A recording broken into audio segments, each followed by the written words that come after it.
Hi, I'm Ajit Lenin. Welcome to the Enterprise Architecture video series part 22. Last week, we looked at architecture styles and architectural patterns to hear a basic introduction of architecture styles and patterns. And then we looked at some of the examples of architecture styles and the significance of architecture styles in the enterprise architecture world, right? This week, we'll look at architecture patterns and how they are significant into the enterprise architecture, and also look at some of the examples of architecture patterns, right?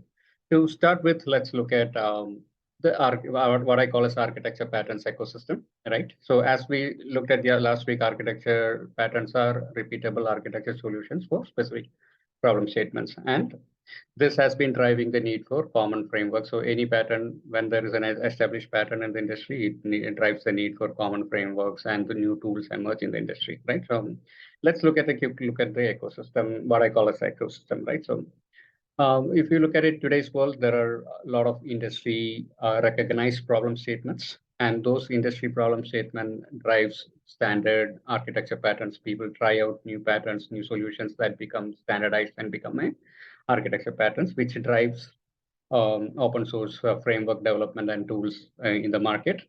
And in this world, we have plenty of thousands of tools available in the market, hundreds of patterns available, right? So on an enterprise world, how do we utilize this, right? So on the enterprise world, when we define the enterprise architecture, we define a set of architecture problem statements, right? So that would drive should drive the enterprise to go and look in for industry problem statements, which are matching with the problem statements the enterprise has, right?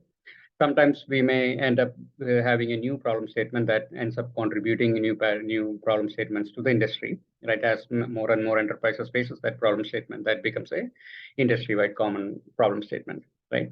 So once a enterprise can find a matching problem statement in the industry, it can actually look for what patterns are available in the market in the industry and pick the most suitable architecture pattern to apply, and that drives the enterprise to look for the frameworks or tools available in the market and picks the right tools, right? And sometimes that framework or tool may not be sufficient. It may need some extension of that framework or tool, right? So enterprise can extend those frameworks, and sometimes that becomes a contribution back to the industry, which will end up being an improvement of the frameworks or tools, and it could be a new pattern as well, right? So this is a typical way the current industry works across the world, right? So this is how architecture patterns becomes important for the enterprise as well as the industry, right? So it's a continuous evolution where enterprises can use what is available in the industry and start and the new problem statement comes, it contributes back to the industry, right? Now let's look at some of the architecture pattern examples that are relevant in today's world, right? As companies or enterprises started adopting service-oriented architecture, a new problem statement came into existence, right? So so when the old monolithic code started being exposed as services, that became very inefficient, right? So it added a lot of value, but it actually required more infrastructure than what the monolithic applications needed, because the whole entire logic, it became huge. The services became so huge and complex, whatever got exposed, right?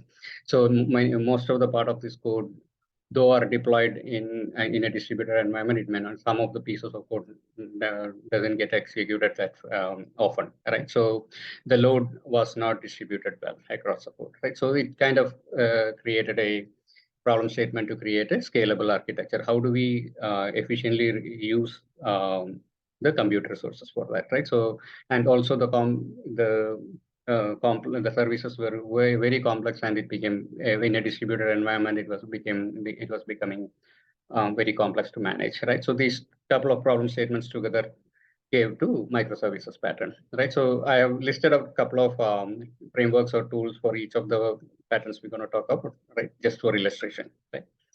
And so the microservices pattern came into picture, but that again, there was another problem statement that it came into the industry, right? So when distributed microservices architecture came into picture, right?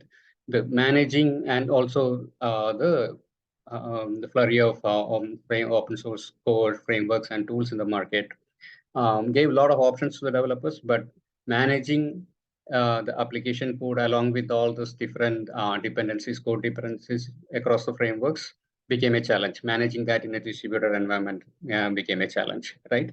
So that gave to the container pattern, and it helped out the cloud transformations as well, right? So today's world, everybody's familiar with the container pattern. So moving further, right, on the process world, right, how do we manage processes, right? So that's another area where there was a lot of development in the recent past, right? So typically managing the processes became a problem statement, right? How do we manage a critical or a complex process that needs to run control very closely, right? So that led to an orchestrated process orchestration pattern, right?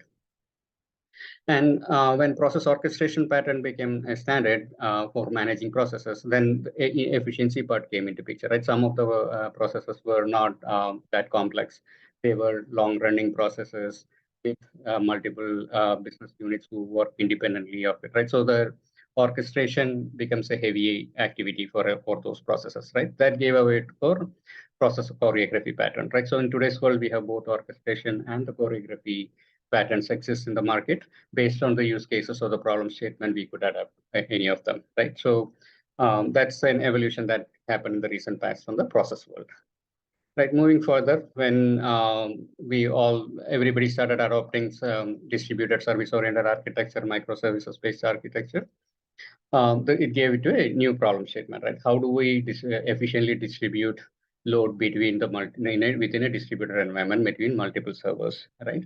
So that gave to the load balancer. So one is this distribution part, and the other part is the fault tolerance. How if one particular server is down, how do we how do the application still survive routing to the other available servers, right? So that gave to the load balancing pattern. And so once load balancing pattern came into being, there was another problem statement. So when a particular server goes down, could be a network problem or a slowness on the server, etc., right, or times out or false or process error, the traffic still continued to go to that server, which caused delays, which had cascading effect on the overall ecosystem, right? So how do we prevent and failure on a particular server and not affect the ecosystem, right? That gave a way for brought circuit breaker pattern into the picture, right? So today we have multiple circuit breaker solutions in the market.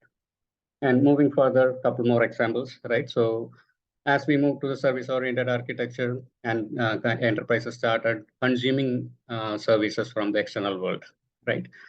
There could be companies outside where we are consuming, a particular enterprise is consuming services, or it could be a totally different business unit within the same enterprise, right? Where the current enterprise or the segment has no control over it, right? So enforcing a policy that is part of this enterprise into the external entity may not be possible, right? So, and also we want to safeguard the ecosystem from an external service provider where we start communicating with them, right? So that brought the forward proxy pattern where we created proxies for the clients so that the client is hidden behind the proxy and also can take care of the content filtering and get rid of additional contents, enforce the policies, etc. Right. So that's that's how forward proxy pattern came into being. And also when enterprises started exposing services on the reverse side, right? When they started exposing services for external consumption, right? We wanted to safeguard the ecosystem from the external. We have no control over how this data is used, how they're going to consume, the external entities are going to consume, right? So we want to this especially on a security perspective, encryption perspective, and also internal load balancing, and also we don't want any malicious actor to access the services, right? So all those requirements, if we distribute that logic within all the services the enterprise is exposing, it becomes a massive exercise for managing the complexity, right? So that that brought the reverse proxy pattern where we have API typically implemented across the API gateways. So the reverse proxy pattern protects the service providers from the consumers. right? It takes care of all the common security, encryption, blacklisting of the clients that are calling. So if you want to blacklist a certain set of IP addresses, all those things can be contained within that reverse proxy, right? So these are some of the, it's a very small set, right? So some of the relevant patterns in the market. And if you, one key thing I want to point out here is all this pattern came into being because of this a new architecture style being adopted, which is a service-oriented architecture, right?